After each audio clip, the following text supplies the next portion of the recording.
Hello, welcome back to Survival Saturday with Johnny Tiger.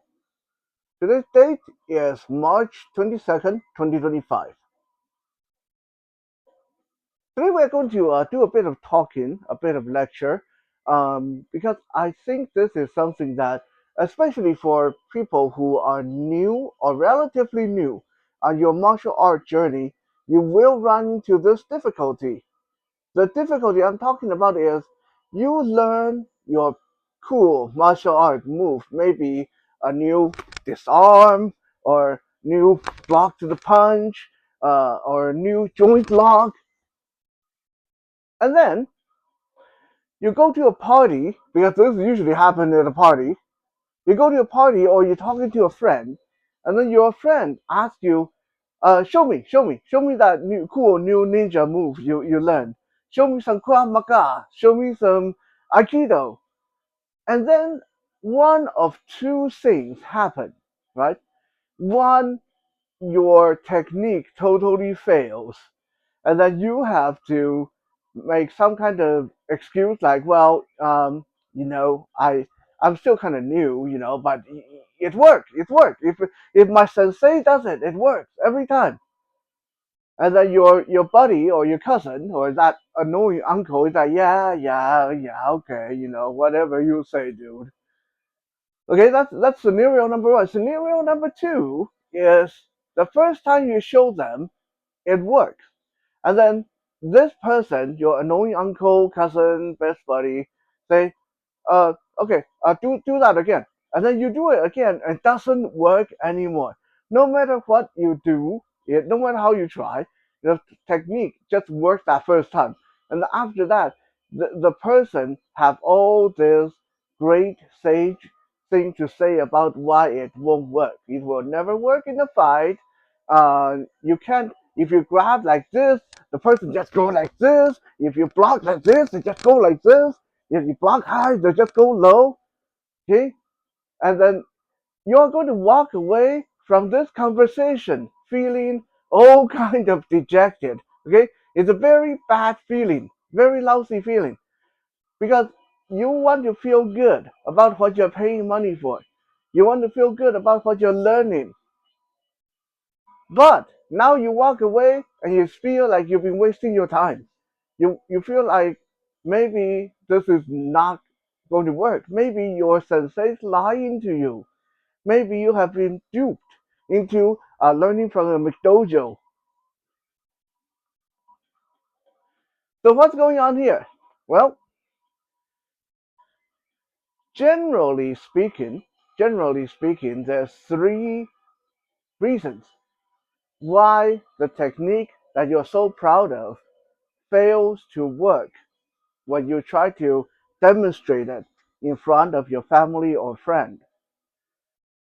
But before we go into those three reasons, let's just step back and humbly accept the fact that maybe, just maybe, you suck. It's never about the technique. It's never about the technique. There are a lot of techniques out there that are kind of wonky. There are a lot of technique out there that, like, even when people tell me about their technique, I am like, I don't think that's going to work, right?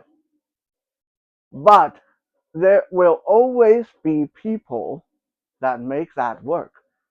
Okay, maybe not. I wave my hand and you go fly across the room. Maybe not that one. Uh, Maybe not the one where I touch you with my fingertip and you are paralyzed.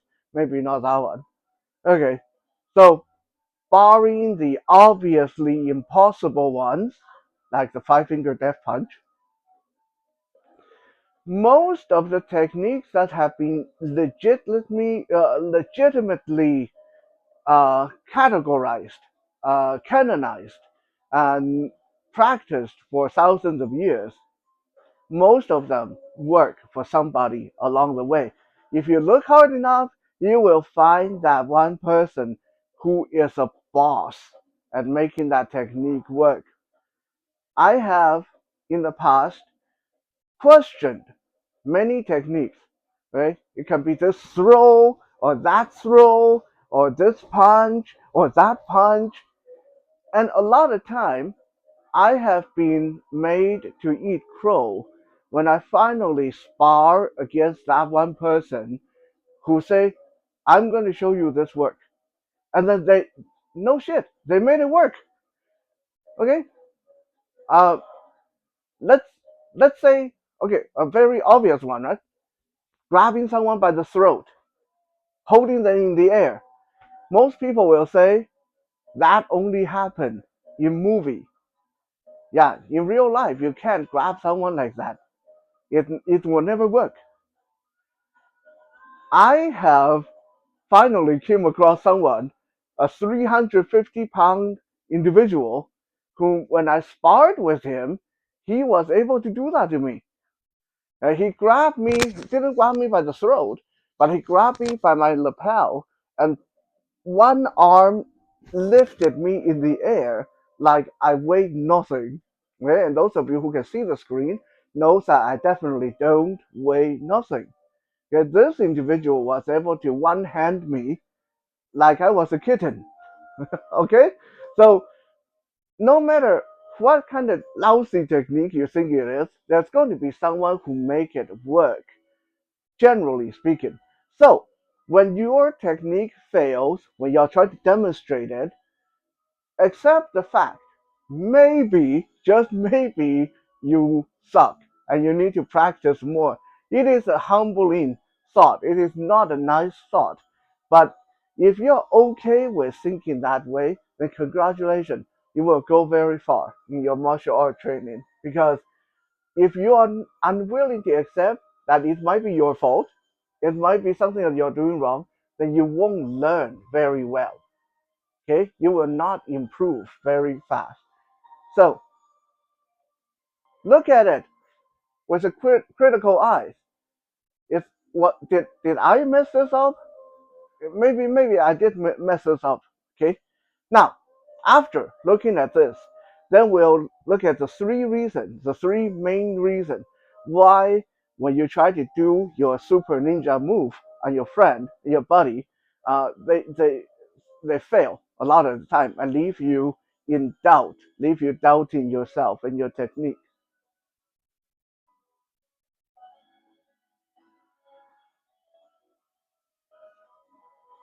Number one, the first reason that you fail is you forget that you're dealing with a wild card. If you don't have enough experience in demonstration, in demonstrating in public and stuff like that, this is something to always keep in mind, always remember that when you're demonstrating with someone in your school, that person knows what you're going to do. That person knows how to stand. That person knows what to expect, which means it's almost like working with a dance partner, a choreographed drill, and where everyone's on the same page. But then when you demonstrate on your cousin, when you demonstrate on your uncle, even if they do martial art, they might not do the same martial art. Okay, let's say you're doing a judo move and the guy who does karate. Well, what's going to happen is naturally when you do your judo, try to get in to do your judo move, they're not going to cooperate. They don't know. Okay, they don't know what you're doing. You go forward, they move back. You go forward and move back. If they're a boxer, you have karate fighter. That's what they do. They keep their distance, right? And you're going to have a hard time getting your judo stuff to work because you end up having to chase them around, right? Uh, if you're like a pursuing jiu-jitsu guy and you're trying to go against someone who does like say wrestling, well, you're unless you're really good at your Brazilian jiu-jitsu, you're not going to get that to work because the person going to power through you because that's what they know. Okay, so when you're dealing with wild card, keep that in mind. Don't play by the script because they don't know your script. Okay, so when you go into a demonstration that trying to show your best buddy or your cousin this move, and you expect the same setup as it always works in a dojo. It's not going to work that way. Okay, that's when you got to be very good at improvising on the flight. Be able to come up with solution on the flight. One time, okay, for example, one time I was showing a new student counter to headlock. Like so, someone come around and headlock you, their arm come across, headlocking you. In Krav Maga, our standard uh, response is your hand, boom, go down to the leg, grab the pants, and drive your elbow in, and then anchor yourself to the front leg. Okay. So when this person tried to headlock me, and I went, boom, no leg, no, like the front leg wasn't there because they're not trained in fighting. They don't even know how to headlock someone really effectively. So their idea of headlock was with the both leg back. Like I can't even really copy that because it's such an untrained way to headlock someone. Like their legs were way back here, and their upper body is way forward, so they're like almost bent over when they headlock me. So when I swing my arm down, I just hit empty air. There's no leg there, right? Luckily, because I have been doing this for a long time, so I know how to change the technique on the spot. The moment I know that the legs are not there, they have no support forward, I just lock my arm around their shoulder blade and boom, down to the ground they go. Right? But if you are not experienced in changing your technique on the fly, that's going to mess you up. Like right there, you're going to be, where's the leg? Ah, crap, I don't know how to get out of this one. Okay, so wild card factor. Always remember that when you're demonstrating against people who are not from your school, always keep that in mind. There's going to be that wild card factor that you have to contend with.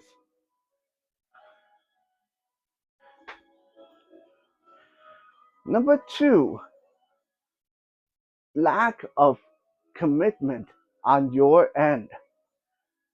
What do I mean by that?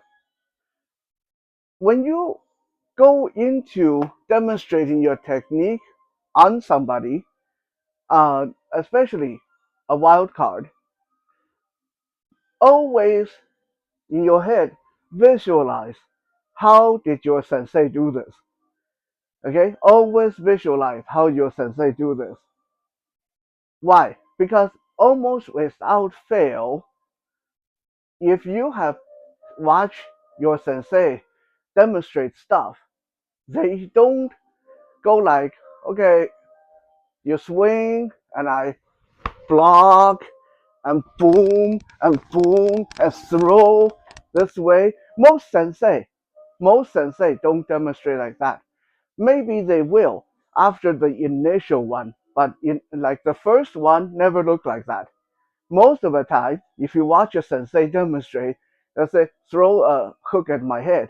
And the moment you throw that hook, you're like boom, boom, boom, boom, boom, and you're down on the floor. You don't even know what happened, right?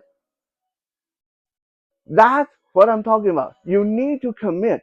You need to commit to whatever you're showing. 100% commitment. Now, I don't mean like break the person's jaw or snap their neck, but you need that first one to count, right? Because if you do this person is untrained, so I'm going to go slow. So the person that I see this one all the time. People say, grab my wrist, and then someone will okay grab their wrist, and then they go into their slow rotation, and then the person grabbing the wrist is like much bigger or stronger than they are, and the person just standing there smiling. What are you doing? What happened to your self-defense move? Okay, that's not how you do this. What you do is if you want to demonstrate wrist grab, you put your hand out, okay, grab my wrist. The moment the person touch your wrist, okay, the moment they touch you, you're going to your move. 100% commitment. You don't do the slow stuff until later. Okay? You need to make that work first. 100% commitment, and then this person is going to be, okay, I wasn't ready for that one. Let's try it again. Okay? And this is where we're going to our third one. Why do a lot of stuff fail? Hindsight 2020.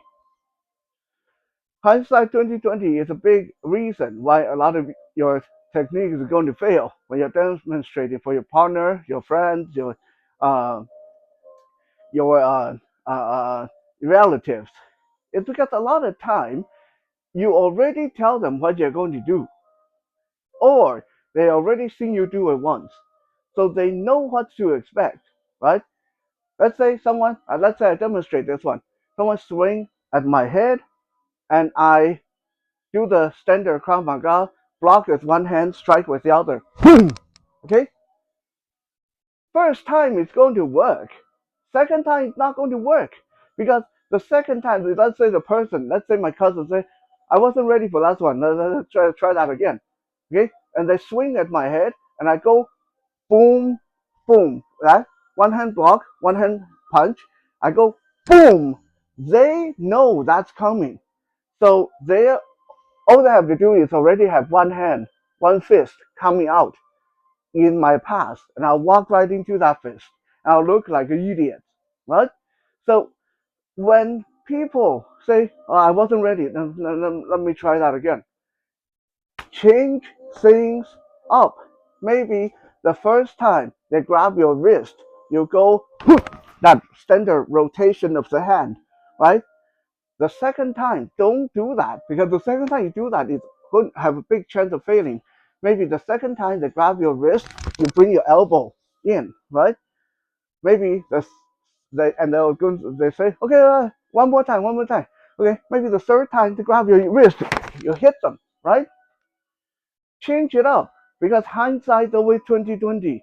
For someone to stand there and dissect my move when I already did it once, and they're going to say, well, that's not going to work in a real fight, because if we were in a real fight, I would have my other hand punching and you walk right into it.